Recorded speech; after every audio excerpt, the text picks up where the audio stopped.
বুধবার মল্লিকার্জুন খার্গের বাড়িতে আইএনডিআইএ জোটের বৈঠকে গৃহীত সংকল্প, জোট শরিকরা কেন্দ্রের সরকারের বিরোধিতায় একই সুরে কথা বলবে। আইএনডিআইএ জোটের শরিকদের মধ্যে সমন্বয়ের যাতে কোনো ঘাটতি না থাকে তা নিশ্চিত করতে চেয়েছে কংগ্রেস। কিন্তু বৃহস্পতিবার সকাল হতেই জোটের ভিতরে কি সমান্তরাল সমীকরণ তৈরির চেষ্টায় সমাজবাদী পার্টি, তৃণমূল কংগ্রেস এবং আম আদমি পার্টি? এই প্রশ্ন উঠছে কারণ বৃহস্পতিবার সকালে তৃণমূলের সর্বভারতীয় সাধারণ সম্পাদক অভিষেক বন্দ্যোপাধ্যায় সপা প্রধান অখিলেশ যাদবের দিল্লির বাসভবনে বৈঠক করেন। তার সঙ্গে ছিলেন তৃণমূলের রাজ্যসভার সাংসদ ডেরেক ওব্রায়েন। সেই বৈঠক সেরে ডায়মন্ড হারবারের সাংসদ সাউথ এভিনিউ এর বাড়ি পৌঁছতেই তার সঙ্গে দেখা করতে আসেন আপের রাঘব চাড্ডা এবং সঞ্জয় সিং। কোন শিবির থেকেই সাক্ষাতের নির্যাস সংবাদ মাধ্যমের সামনে তুলে ধরা হয়নি। সৌজন্য সাক্ষাৎ বলে এড়িয়েছে সব শিবির।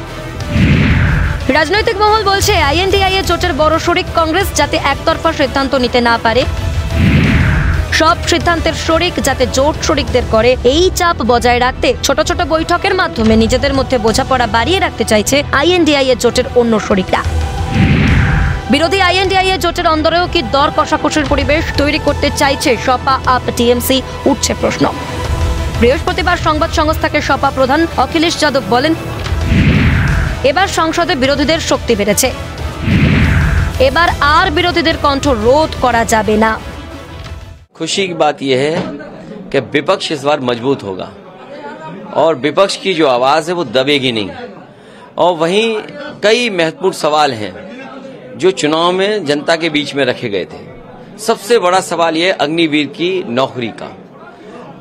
समाजवादी पार्टी कभी भी अग्निवीर व्यवस्था को स्वीकार नहीं कर सकती है। फौज की नौकरी बढ़े, नौजवान वर्दी पहन करके सीमा की रक्षा करना चाहता है, उसको मौका मिले, ज्यादा से ज्यादा नौकरियां बढ़ें। पहले लाखों में नौकरी मिलती थी फौज की, इन्होंने हजारों में कर दी है, पुनः लाखों में भर्ती होनी चाहिए जिससे ज्यादा ज्यादा लोगों को नौकरी मिल सके।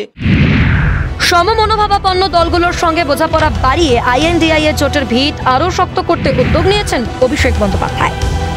সাংবাদিকদের এই তথ্য জানালেন তৃণমূল নেতা কুণাল ঘোষ। অভিষেক বন্দ্যোপাধ্যায় এখানে মমতা বন্দ্যোপাধ্যায়ের প্রতিনিধি, আমাদের দলের সর্বভারতীয় সাধারণ সম্পাদক, দেশের একজন উদীয়মান নেতা, 7 লক্ষ ভোটে এবার জিতেছেন, 3 বারের সাংসদ।